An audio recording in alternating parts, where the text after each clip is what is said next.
पता होगा कि हमारी कोई भूमिका रही होगी इतिहास में। ऊपर वाले ने इनको निमित्त किया और इनके माध्यम से काम कराया।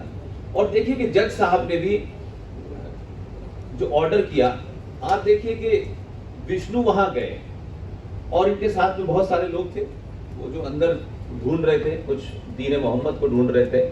तो क्या वजह है कि सबके बाद विष्णु के मुंह से ये निकला कि बाबा मिल गए। मैंने कई भाषण में ये कहा कि इस केस का टेक्निकली क्या होता है, नहीं होता है, किस तरीके से ये आगे बढ़ेगा। मैं तो इस बात से खुश हूं कि अनादि काल तक, जब तक बनारस का इतिहास रहेगा, विष्णु शंकर का नाम इसलिए लोगों को याद रहेगा कि उनके 20-22 लोग थे जो शायद कोर्ट में अंदर सर्वे में गए थे। उनकी आंख ने वो नहीं देखा जो शंकर की आंख ने देखा। और वहां से फिर ये पूरी किस्सा चला। और इसमें हम उन तमाम लोगों को जो व्यवस्था के मजबूरियों के कारण उनका नाम नहीं लेना चाहिए, लेकिन इशारे में उन तक बात जरूर पहुंचनी चाहिए। इस व्यवस्था में भी बहुत से ऐसे लोग थे जिन्होंने अपना काम किया और बहुत सही समय पे, कहते ना कि आप एक अच्छी एडवाइस समय पे दे तो उसका कोई मतलब नहीं है, और फिर बाद में दे तो उसका क्या लेना देना, वो तो समय निकल जाता है। इसलिए जब वो सर्वे हो रहा था तो वहां अधिकारी भी थे सरकार के। जब विष्णु ने ये कहा कि बाबा मिल गए, तो जो कुछ हुआ वो तो हुआ, लेकिन एक अधिकारी ने, उनका शायद इसमें इतना ही रोल था, इसलिए मैंने कहा कि हर आदमी का रोल तय था। उस अधिकारी ने विष्णु शंकर से कुछ और नहीं कहा, भले ही वो बहुत बड़े अफसर हो सकते हैं, लेकिन उसने उस मूवमेंट पे क्या उनको ये समझ में आया कि उन्होंने इतने लोगों में से विष्णु को चुना। और जब विष्णु ने कहा बाबा मिल गए और उसका पानी कम कराया गया, तो वो जो ताजमहल क्लेम कर रहे हैं उनको फव्वारा भी क्लेम करने लगे। उस अधिकारी ने विष्णु शंकर के कान में एक बहुत टाइमली बात कही कि आप यहां से निकलिए और तत्काल प्रभाव से कोर्ट जाइए और उनसे इस बात की कोशिश कीजिए कि इसको सील कर दिया जाए, क्योंकि आज सर्वे समाप्त हो जाएगा और सर्वे समाप्त होने के बाद वीडियोग्राफी तो बन जाएगी, लेकिन जो लोग हैं कल वो इसको यहां रहने देंगे कि नहीं रहने देंगे, ये साक्षी मिटा देंगे, तब आप कैसे। तो एक आदमी की उसमें भूमिका थी और विष्णु यहां से भागे और फिर वहां गए और जज साहब ने वो एक्सेप्ट की और उसके बाद उन्होंने तत्काल उसको सील करने का आदेश दिया।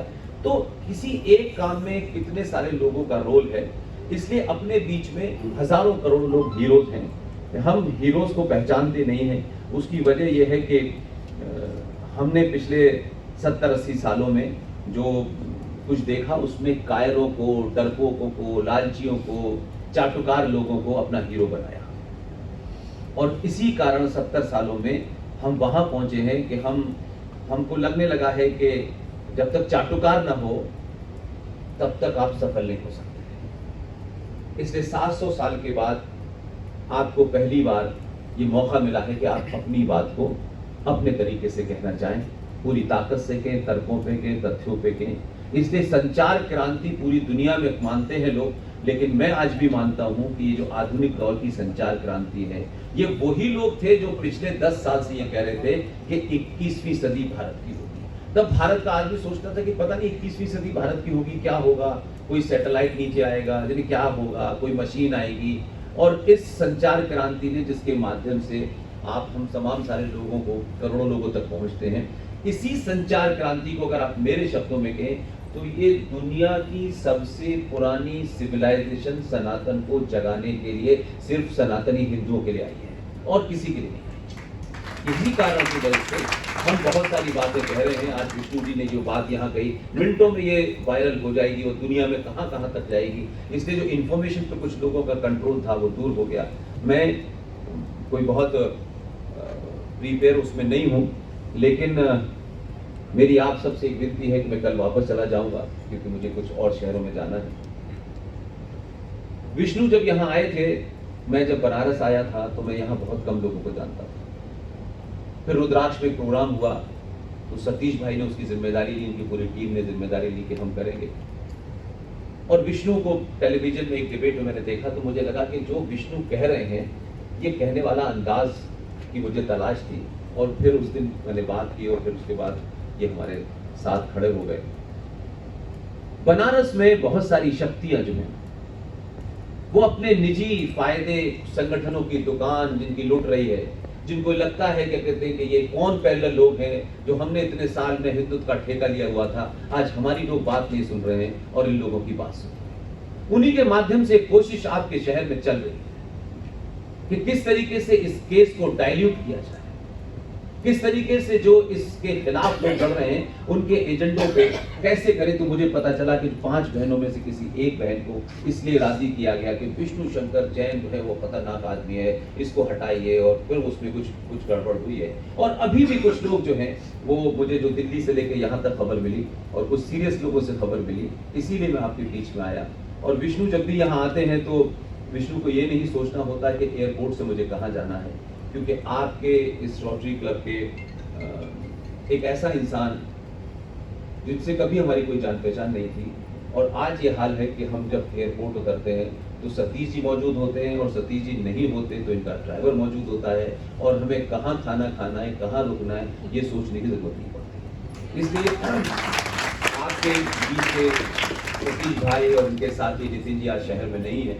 इन तमाम लोगों की वजह से ये जो लड़ाई है जिसमें पैसा बहुत है, पैसा बहुत खर्च होता है, तो वो शायद हमको सोचना नहीं पड़ता। तो सतीश भाई का एक बहुत महत्वपूर्ण रोल है, और सतीश भाई के माध्यम से आप सबका बड़ा महत्वपूर्ण रोल है कि आप सब लोग जो है बार बार हमको बुलाते हैं या हम आते हैं और ये मौका देते हैं तो हम अपनी बात कह पाते हैं, तब जाती है। लिहाजा ये लड़ाई सिर्फ इस मंदिर तक नहीं रुकनी है, क्योंकि कुछ लोग शायद 100 साल की लड़ाई के बाद उनमें थकन आ गई है, वो समझौतावादी हो गए। उनको लगता है कि अब हमें बुढ़ापे में सुकून से रहना है, तो वो रहे, उनके सुकून से हमको कोई तकलीफ नहीं है। लेकिन भारत राष्ट्र की इस लड़ाई में जो भी अगर अपना भी खिलाफ खड़ा है वो सनातन का दुश्मन है। उसका रंग क्या है, रूप क्या है, वो हमारा है, हमारे बीच का है, ये महत्व नहीं है। और ये लड़ाई जब तक जारी रहेगी, जब तक इस देश की संस्कृति और सभ्यता की पहचान के जो सरकारी तौर पे जिन्हें रोक लगा करके, कानून बना करके मेरे पूर्वजों की आस्थाओं के केंद्रों को छीना है, जब तक वो 30,000 मंदिर सनातनी हिंदुओं की धरोहर वापस नहीं आती, ये लड़ाई दिन भर चलेगी, रात भर चलेगी, अगली सदी तक चलेगी। लिहाजा ये लड़ाई सिर्फ एक नहीं है। इसलिए मैंने कहा कि आप ये नहीं कर सकते कि आज हम कुछ सुविधा में हैं, आज कुछ हम